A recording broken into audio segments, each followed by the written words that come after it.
शङ्करं शङ्कराचार्यं केशवं बादरायणं सूत्रभाष्यकृतौ वन्दे भगवन्तौ पुनः पुनः। ईश्वरो गुरुरात्मेति मूर्तिभेदविभागिने व्योमवद्व्याप्तदेहाय दक्षिणामूर्तये नमः।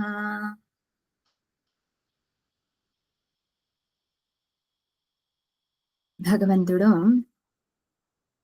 బ్రహ్మవిత్తమః సన్యాసైవ కర్తవ్యః.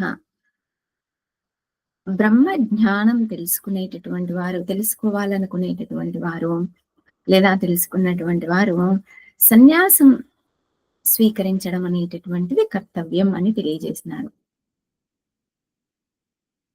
ఎవరైతే శోక, మోహ, భయ వీటన్నింటినీ కలిగి ఉంటారో, వ్యావహారికంగా వీటన్నింటినీ కూడాను తొలగించుకోవాలి అనేటటువంటి ఆలోచనతో ఉంటారో వారు కర్మకి అధికారులు. కర్మకి అధికారులు అనగా కర్మయోగం అనేటటువంటిది చేయాలి. కర్మయోగం అనేటటువంటిది దేనికోసము అనంటే, చిత్తశుద్ధి అనేటటువంటిది లేకపోవడం మూలంగా నా యొక్క స్వరూపం ఆనంద స్వరూపం అని నేను తెలుసుకోలేకపోతూ ఉన్నాను.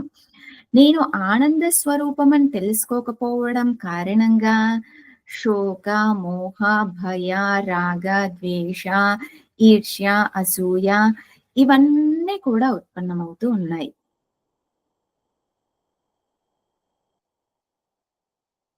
మరి నేను ఆనంద స్వరూపం అని తెలుసుకోవాలి అనంటే చిత్తశుద్ధి అనేది అవసరం.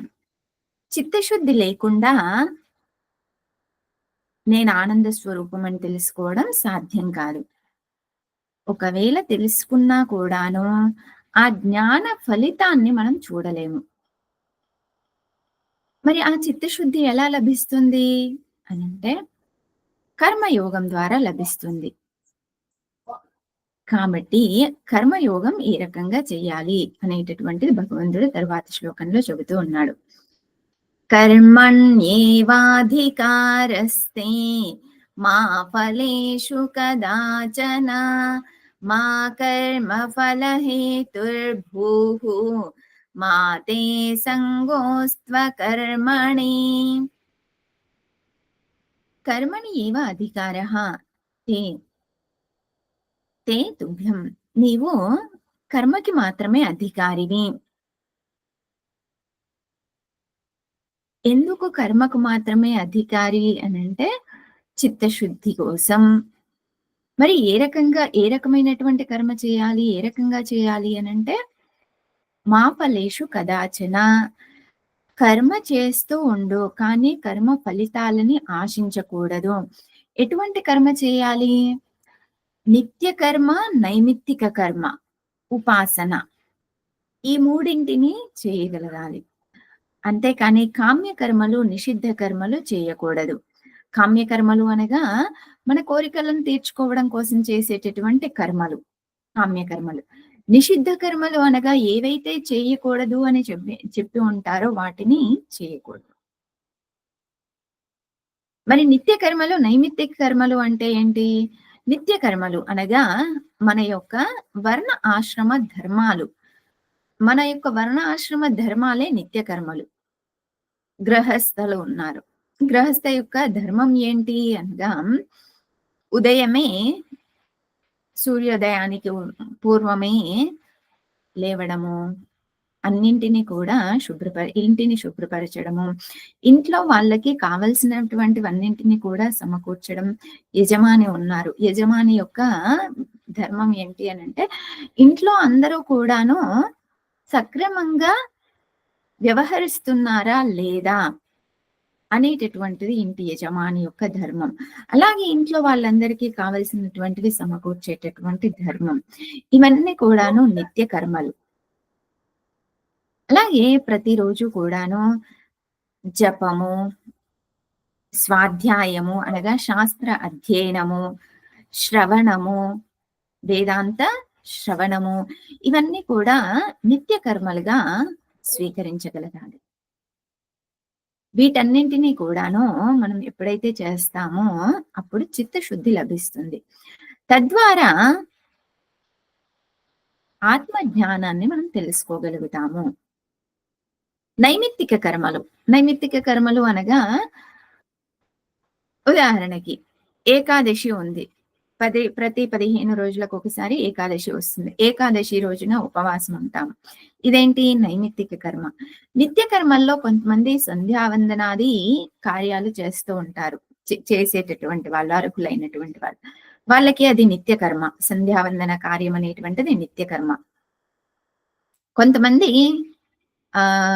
పారాయణం చేస్తూ ఉంటారు. అది నిత్య కర్మ. ప్రతిరోజు ఒక్కటైనా భగవద్గీత శ్లోకం చదవడం, దాని యొక్క తాత్పర్యాన్ని చదవడం, దానిని ఆచరించడం అనేటటువంటిది నిత్యకర్మ. ఈ రకంగా నిత్యకర్మలు, నైమిత్తిక కర్మలు ఆచరిస్తూ ఉండగలగాలి. ఉపాసన. ఉపాసన అనగా ఇష్ట దైవం యొక్క గుణాలన్నింటినీ కూడా మనం ఎప్పుడైతే నిరంతరం ఆలోచిస్తూ ఉంటామో ఆ గుణాలన్నీ కూడా మనలో పెంపొందుతాయి. దానినే ఉపాసన అంటారు. ఈ రకంగా నిత్య కర్మ, నైమిత్తిక కర్మ, ఉపాసన ఇవి చేయడం వల్ల చిత్తశుద్ధి లభిస్తుంది. కామ్య కర్మలు ఏ కర్మలైతే నాలో కోరికల్ని పెంపొందించుతాయో, నేను సుఖం అనేటటువంటిది ఎక్కడో భౌతిక విషయాల యందు చూసి పొందాలి అనుకునేటటువంటి ఆలోచనలు ఏవైతే ఉన్నాయో అటువంటి కర్మల్ని నేను చేయకూడదు. నిషిద్ధ కర్మలు. నిషిద్ధ కర్మలు అనగా సంధ్యావందనం అనేటటువంటిది సూర్యోదయ సమయంలో మాత్రమే చేయాలి. ఆ తర్వాత చేయకూడదు అనేటటువంటిది నిషిద్ధ కర్మ. సాయంకాలం కూడా సూర్యాస్తమయ సమయంలోనే సంధ్యావందనం అనేటువంటిది చేయాలి. దానికి ముందు కానీ, దానికి తరువాత కానీ చేయకూడదు. ఇదేంటి? నిషిద్ధ కర్మ. ఒకవేళ చేశాము అంటే ప్రాయశ్చిత్త కర్మ అనేటువంటిది చేయవలసి ఉంటుంది. ఈ రకంగా కొన్ని నియమాలు అనేటువంటివి ఉంటాయి. సాధారణ నియమాలు ఏంటి అనంటే, ఇంట్లో పిల్లలున్నారు అనుకోండి, బయట ఏదైనా గొడవ జరుగుతూ ఉంది. పిల్లలకి ఏం చెబుతాము? బయటికి వెళ్ళకూడదు అని చెబుతాం. ఇది ఏంటి? నిషిద్ధ కర్మ. బయటికి వెళ్ళడం అనేటటువంటిది నిషిద్ధ కర్మ. అంటే ఆ సమయంలో బయటికి వెళ్ళడం అనేటటువంటిది నిషిద్ధ కర్మ. మనకు సంబంధం లేని విషయాల్లో తలదూర్చడం ఏదైతే ఉందో అదేంటి? నిషిద్ధ కర్మ. నిషిద్ధ కర్మ చేశాము అంటే ఏమవుతుంది? దుఃఖం అనేటటువంటిది ఏర్పడుతుంది. దానికి మళ్ళీ ప్రాయశ్చిత్త కర్మ అనేటువంటిది చేయవలసి ఉంటుంది. ఈ రకంగా మనం కర్మ అనేటటువంటిది చేస్తూ ఉన్నప్పుడు నిత్య నైమిత్తిక కర్మల్ని చేయాలి. ఎటువంటి భావంతో చేయాలి? ఈశ్వరార్పణ భావంతో చేయాలి. ఫలితాన్ని నేను ఆశించడం లేదు. ఎటువంటి ఫలితం వచ్చినా కూడా ఈశ్వరుడి ప్రసాదంగా నేను భావిస్తాను. ఈ రకంగా ఎప్పుడైతే మనం కర్మల్ని చేస్తామో అప్పుడు మనలో చిత్తశుద్ధి అనేటువంటిది పెరిగి ఆత్మజ్ఞాన ప్రాప్తి అనేటటువంటిది లభిస్తుంది. ఓం పూర్ణమదః పూర్ణమిదం పూర్ణాత్ పూర్ణముదచ్యతే పూర్ణస్య పూర్ణమాదాయ పూర్ణమేవావశిష్యతే. ఓం శాంతి శాంతి శాంతి. హరి ఓం శ్రీ గురుభ్యో నమః. హరి ఓం.